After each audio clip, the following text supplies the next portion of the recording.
Hello friends, good morning. आप लोगों को कंप्यूटर की जनरेशन के बारे में जानकारी दी जा रही है, जिसमें इसमें आप लोगों को फर्स्ट जनरेशन मैंने बताया कि 1946 फर्स्ट जनरेशन 1946 से 1955 तक मानी गई। इसमें मुख्य पुर्जा जो था वो वैक्यूम ट्यूब, और इस पीढ़ी का जो सबसे मुख्य कंप्यूटर था जो तैयार हुआ, विश्व का सबसे पहला सामान्य उद्देश्य electronic computer ENIAC, electronic numeric integrator and calculator. ये 100 फीट लंबा था, 10 फीट ऊंचा था, 30 टन इसका वजन था, 140 किलोवाट लाइट से चलता था, 100 मैन पावर लगते थे, और एक गणना मुख्य कार्य था गणना करना। प्रत्येक गणना करने के बाद से कई भाग जल फूंक जाते थे। ये प्रथम पीढ़ी के कंप्यूटर थे। सेकेंड जनरेशन जब आया, एकर्ट और मुचली के साथ में जॉन वॉन न्यूमैन एक गणितज्ञ थे, जिन्होंने एकर्ट और मुचली के साथ मिलकर के अथक प्रयास किया और जो मुख्य कार्य किया हार्डवेयर भागों का सामूहिकरण, जिसकी वजह से और मुख्य पुर्जा जो प्रयोग किया गया वो था ट्रांजिस्टर। विद्युत के संवहन से वो कम गर्म होता था और कंप्यूटर देर तक चलता था। मुख्य कार्य तब भी गणना करना था, और हार्डवेयर भागों को सामूहिकरण के करने से कंप्यूटर के कई भाग जो जलते फूकते थे उसमें कमी आ गई और देर तक विद्युत की खपत कम होने लगी। ये द्वितीय पीढ़ी में हुआ। अब आते हैं थर्ड जनरेशन में। कंप्यूटर की जो थर्ड जनरेशन है, सेकेंड जनरेशन में जो भाषा प्रयोग की गई वो फोर्टान, कोबोल, यानी इस प्रकार की तमाम सारी मशीनी भाषाओं का प्रयोग किया गया जो सामान्य व्यक्ति की समझ के परे थे। उनकी भाषाओं का प्रयोग किया गया और साथ में ही जो हार्डवेयर भागों का सामूहिकरण किया गया और जो ट्रांजिस्टर प्रयोग किया गया, मुख्य पुर्जा प्रयोग किया गया, जिसकी वजह से कंप्यूटर देर तक चलने लगे, विद्युत की खपत कम होने लगी। और जो ट्रांजिस्टर बनाया गया था मिस्टर विलियम सैकली,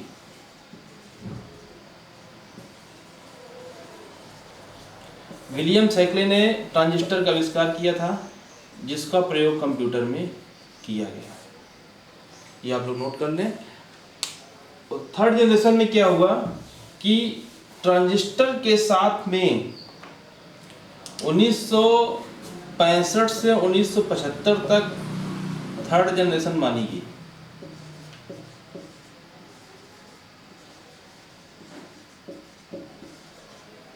थर्ड जनरेशन, इसमें जो मुख्य पुर्जा था वो था आईसी,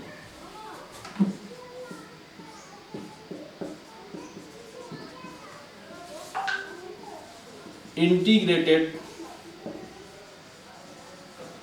सर्किट। ये मुख्य पुर्जा के रूप में प्रयोग किया गया। इसका प्रयोग जो किया गया, इसकी प्रयोग से कंप्यूटर के आकार में बहुत बड़ा परिवर्तन आया।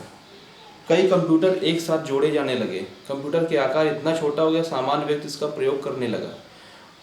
कई कंप्यूटरों की एक सीरीज तैयार की गई, उनको आपस में कनेक्ट किया गया, जिससे बहुत ही दैनिक कार्य जो होते थे, ऑफिशियल कार्य होते थे, वो एक साथ किए जाने लगे। वर्ड प्रोसेसिंग सॉफ्टवेयर का आविष्कार किया गया, जिसकी वजह से जिसके प्रयोग से ऑफिस वगैरह में, कार्यालयों वगैरह में दैनिक कार्य किए जाने लगे, लिखा पढ़ी के कार्य भी किए जाने लगे। अभी तक ऐसा नहीं था कि लिखा पढ़ी कार्य कर सकते थे। फर्स्ट और सेकेंड जनरेशन में केवल कार्य था गणना करना। थर्ड जनरेशन में जब आईसी का प्रयोग हुआ, कंप्यूटर का आकार छोटा हो गया, सामान्य व्यक्ति उसका प्रयोग करने लगा, और वर्ड प्रोसेसिंग सॉफ्टवेयर का आविष्कार हुआ, जिसकी वजह से दैनिक कार्य किए जाने लगे, लेखा जोखा का कार्य किया जाने लगा। अब ये लेखा जोखा कार्य करने के लिए जो बहुत ही महत्वपूर्ण परिवर्तन आया वो आईसी चिप के प्रयोग होने से, साथ में एक ऑपरेटिंग सिस्टम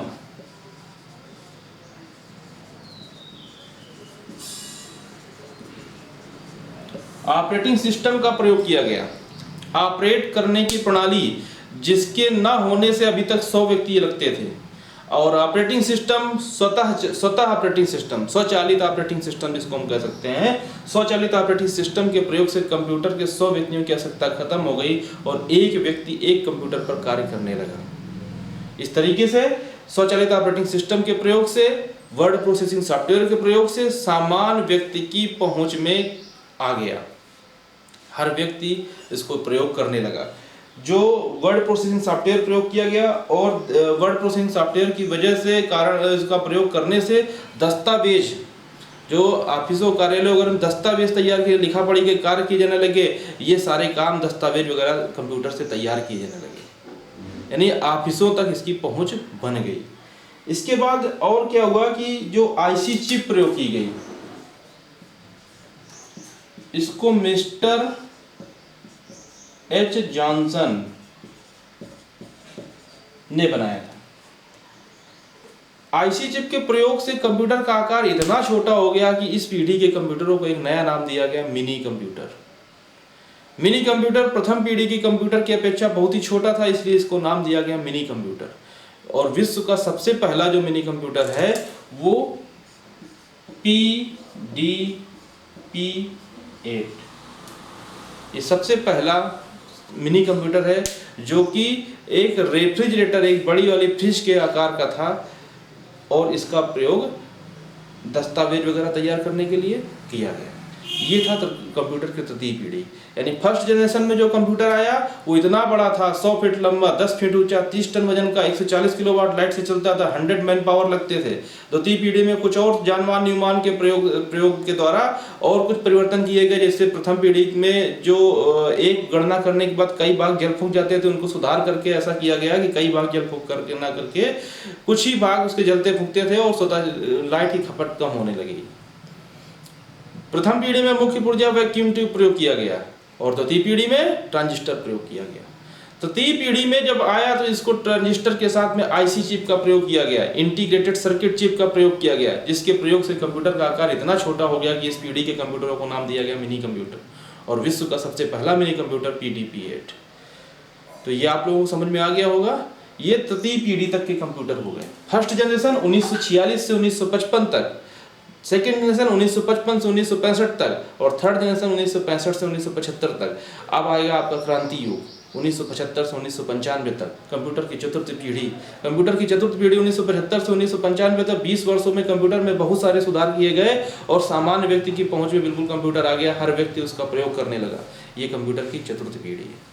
अभी आपको बताते हैं चतुर्थ पीढ़ी के बारे में, और चैनल को सब्सक्राइब जरूर करें, सब्सक्राइब करें, लोगों तक शेयर करें, जिससे हर व्यक्ति इस वीडियो को देख करके कंप्यूटर घर बैठ करके, लॉकडाउन पीरियड के बाद अब जो अनलॉक की प्रक्रिया शुरू हो गई है, लेकिन शैक्षणिक संस्थानों को खोलने के लिए अभी परमिशन नहीं मिली हुई है। एहतियातन हम लोगों को क्लास न चला करके हम वीडियो तैयार कर रहे हैं आप लोगों की सुविधा के लिए। आप घर बैठे कंप्यूटर सीख सकते हैं। आप इसको शेयर करें, लोगों तक पहुँचाएँ, लोगों तक शेयर करें, आप घर बैठे कंप्यूटर सीखें। कंप्यूटर की चतुर्थ पीढ़ी, कंप्यूटर की चतुर्थ पीढ़ी जैसा कि मैंने आपको बताया अभी 1975 से 1995 तक मानी जाती है। इस पीढ़ी में जैसे प्रथम पीढ़ी में मुख्य पुर्जा प्रयोग किया गया वैक्यूम ट्यूब, द्वितीय पीढ़ी में ट्रांजिस्टर प्रयोग किया गया, तृतीय पीढ़ी में आईसी चिप का प्रयोग किया गया, इंटीग्रेटेड सर्किट चिप का प्रयोग किया गया। इसी प्रकार कंप्यूटर की जो फोर्थ जनरेशन है,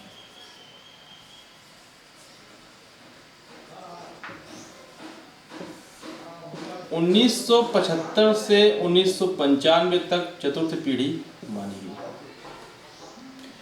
इस पीढ़ी में जो मुख्य पुर्जा था वो है LSIC। इसका फुल फॉर्म होता है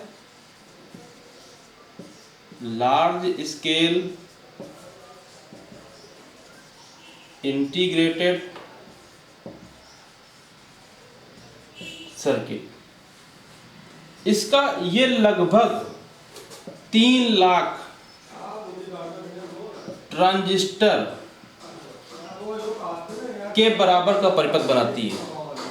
3 लाख ट्रांजिस्टर जब प्रयोग किए जाएंगे और उसके बराबर में एक और परिपथ रख दिया जिसमें एक LSIC चिप का प्रयोग कर दिया, दोनों सर्किट बराबर तरीके से कार्य करेंगे।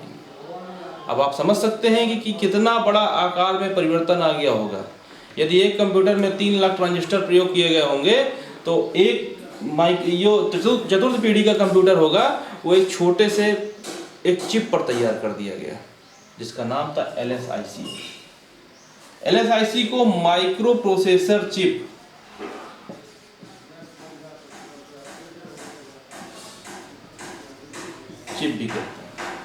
और सबसे पहली micro processor chip Intel company ने बनाई। आपने सुना होगा इंटेल का नाम। इंटेल कंपनी ने बनाई और सबसे पहली माइक्रो प्रोसेसर चिप का नाम था इंटेल 4004।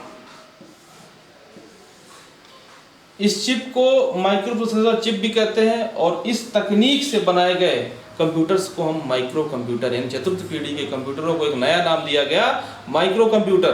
प्रथम पीढ़ी का जो कंप्यूटर था आपको मैंने बताया 100 फीट लंबा था, 10 फीट ऊंचा था, 30 टन वजन था, 140 किलोवाट लाइट से चलता था। उसकी अपेक्षा ये बहुत ही छोटा था आकार में, इसलिए इस कंप्यूटर को नाम दिया गया माइक्रो कंप्यूटर। और सबसे पहला micro computer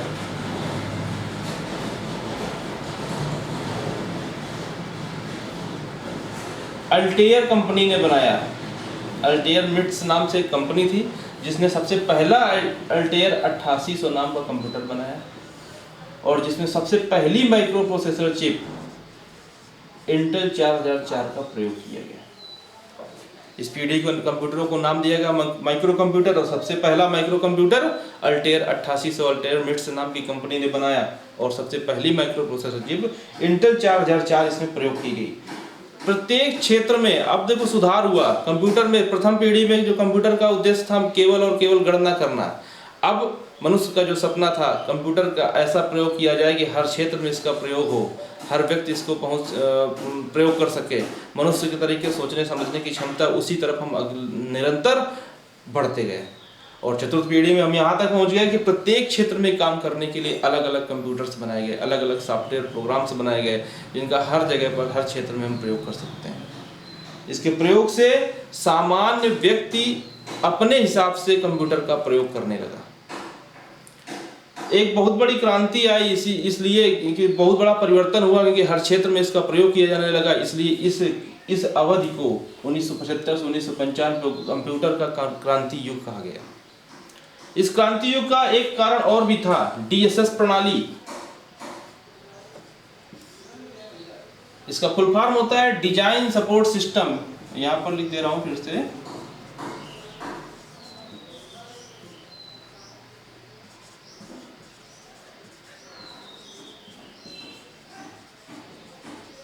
design support system प्रणाली का प्रयोग किया गया।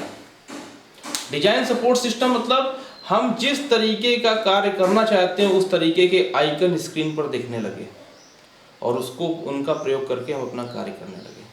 तो जो सामान्य व्यक्ति उसको देख करके भी काम करने लगा। उसका कमांड जो प्रक्रिया थी, अभी तक मशीनी भाषाओं का प्रयोग था, वो सामान्य व्यक्ति नहीं कर सकता था, लेकिन डीएसएस प्रणाली के तहत वो उस पर कार्य करने लगा, यानी सामान्य व्यक्ति की पहुंच में कंप्यूटर आ गया। तो चतुर्थ पीढ़ी में आपको समझ में आ गया होगा। मुख्य पुर्जा जो प्रयोग किया गया LSIC large scale integrated circuit, यह लगभग 3 लाख ट्रांजिस्टर के बराबर परिपथ बनाती है। आईसी चिप का ये थोड़ा सा बड़ा रूप है। और माइक्रो प्रोसेसर चिप, इसी चिप को हम माइक्रो प्रोसेसर चिप भी कहते हैं। माइक्रो प्रोसेसर चिप तकनीक का प्रयोग किए गए कंप्यूटर्स को हम माइक्रो कंप्यूटर कहते हैं। सबसे पहला माइक्रो कंप्यूटर अल्टेयर मिट्स नाम की कंपनी ने बनाया, अल्टेयर 8800। और सबसे पहली जो माइक्रो प्रोसेसर चिप थी इंटेल कंपनी ने बनाई थी, इंटेल 4004, उसका प्रयोग उस कंप्यूटर पे किया गया। साथ में डिजाइन सपोर्ट सिस्टम के प्रयोग से कंप्यूटर के हर क्षेत्र में कार्य करने के लिए अलग अलग प्रोग्राम्स बनाए गए, अलग अलग एप्लीकेशंस बनाए गए जिनका प्रयोग हर क्षेत्र में किया जाने लगा। इस प्रकार से आपको हमने 4 पीढ़ियां कंप्यूटर की बताई। प्रथम पीढ़ी 1946 से 1955 तक, आप लोग याद कर लें। प्रथम पीढ़ी 1946 से 1955 तक मुख्य पुर्जा वैक्यूम ट्यूब वो प्रथम पीढ़ी के कंप्यूटर में जो बना, सबसे पहला कंप्यूटर बना सामान्य उद्देश्य इलेक्ट्रॉनिक कंप्यूटर इन्हीं है। द्वितीय पीढ़ी में एकर्ट और मुचली के साथ में जॉन वॉन न्यूमान नाम के गणितज्ञ मिल गए और उन्होंने अथक प्रयास किया, यूनिवेक, एडवेक आदि सीरीज बनाई जिनका मुख्य कार्य था गणना करना। तृतीय पीढ़ी 1965 से 1975 तक मानी गई। 1965 से 1975 तक की सीरीज में जो सफलता मिली वो मिनी कंप्यूटर के रूप में मिली। मिनी कंप्यूटर, सबसे पहला मिनी कंप्यूटर PDP-8 बनाया गया। और ऑपरेटिंग सिस्टम, तृतीय पीढ़ी में ऑपरेटिंग सिस्टम जो बहुत ही महत्वपूर्ण उपयोगिता इसकी होने वाली है। तृतीय पीढ़ी में ऑपरेटिंग सिस्टम, स्वचालित ऑपरेटिंग सिस्टम, मतलब 100 मैन पावर की आवश्यकता खत्म हो गई। अब एक व्यक्ति एक कंप्यूटर को चलाने लगा। स्वचालित ऑपरेटिंग सिस्टम के प्रयोग से लगभग हर क्षेत्र में काम करने के लिए वर्ड प्रोसेसिंग सॉफ्टवेयर का आविष्कार किया गया और कंप्यूटर के ऑफिस कार्यालय वगैरह में प्रयोग किया जाने लगा। चतुर्थ पीढ़ी में ये 1975 से 1995 तक 20 वर्षों में और भी सुधार किए गए। इनके सुधार से क्या हुआ, LSIC चिप का आविष्कार का प्रयोग किया गया और प्रयोग करने से माइक्रो कंप्यूटर्स बनाए गए। सामान्य व्यक्ति की पहुंच में आ गया, कम जगह में आने लगे, आकार भी छोटा हो गया, हर क्षेत्र में काम करने के लिए अलग अलग एप्लीकेशंस बनाए गए। इस प्रकार से चतुर्थ पीढ़ी में सुधार किया गया। चैनल को लाइक करना, सब्सक्राइब करना और शेयर करना ना भूलें। धन्यवाद।